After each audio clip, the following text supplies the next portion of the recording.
Hello students, welcome you all to adventures learning. आज का हमारा क्वेश्चन रिप्रोडक्शन चैप्टर से है।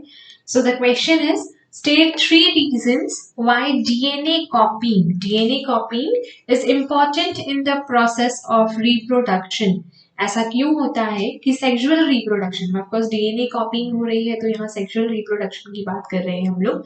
तो सेक्सुअल रिप्रोडक्शन में ऐसा क्यों जरूरी है, 3 रीजंस देना है हमें कि डीएनए कॉपिंग होनी ही चाहिए। Say 3 reasons why DNA copying is important in the process of reproduction. So the answer is DNAs are the carriers of genetic information. As we have read in the chapter कि DNA जो है वो हमारे DNA के अंदर सारी genetic informations होती हैं। फर्स्ट चीज। Second, for an organism to reproduce its own kind, क्योंकि जितने भी ऑर्गेनिजम्स हैं वो जब रिप्रोड्यूस करते हैं, रिप्रोडक्शन करते हैं, तो अपने ही जैसे दूसरे को पैदा करते हैं। जैसे कि डॉग का बेबी डॉग ही होगा, ह्यूमन का बेबी ह्यूमन होगा, काउ का बेबी काउ ही होगी। तो जितने भी ऑर्गेनिजम्स हैं वो जब रिप्रोड्यूस करते हैं तो अपने ही जैसे किसी और को रिप्रोड्यूस करने के लिए ही वो प्रोसेस करते हैं।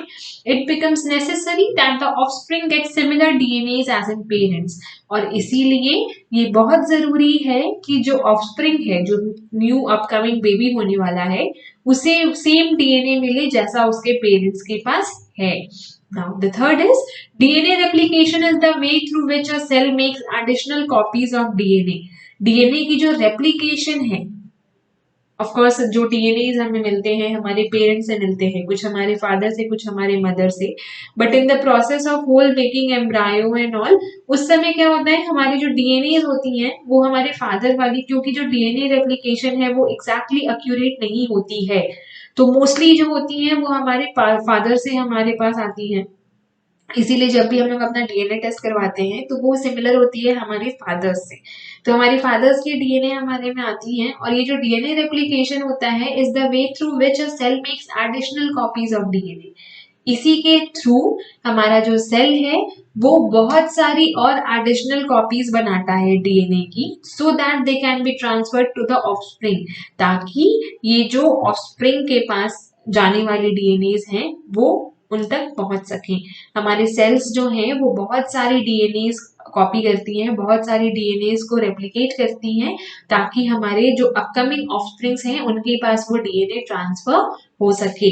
In this explanation how DNA copying is an essential part of the process of replication. तो ये जो 3 वेज हमने देखे, इससे हमें पता चला कि जो डीएनए कॉपीइंग है वो क्यों जरूरी है, क्यों उसका रेप्लिकेशन होना बहुत जरूरी है इन द ऑफस्प्रिंग्स, ताकि जो अपकमिंग बेबी होने वाला है उसमें जितनी भी हेरिडिटरी इंफॉर्मेशन है, जेनेटिक इंफॉर्मेशन है, वो पास ऑन हो सके, जो बेबी है वो एग्जैक्टली अपने पेरेंट्स के जैसा ही दिखे, और तीसरा उसमें बहुत सारी ऐसी चीजें हो जो कि हमारे पेरेंट्स के पास हैं और नए ऑफस्प्रिंग के पास भी आए। पर क्योंकि डीएनए का जो रेप्लिकेशन है वो एग्जैक्टली एक्यूरेट नहीं होता है, इसलिए हम लोग अपने पेरेंट्स से थोड़े से विविड नजर आते हैं, थोड़े से डिफरेंट नजर आते हैं।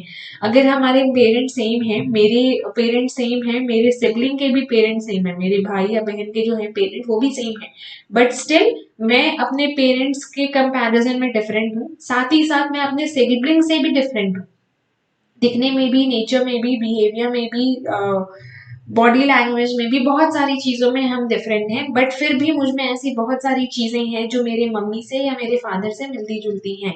तो ये जो चीजें हैं वो सिर्फ डीएनए कॉपिंग की वजह से ही हो पाती हैं।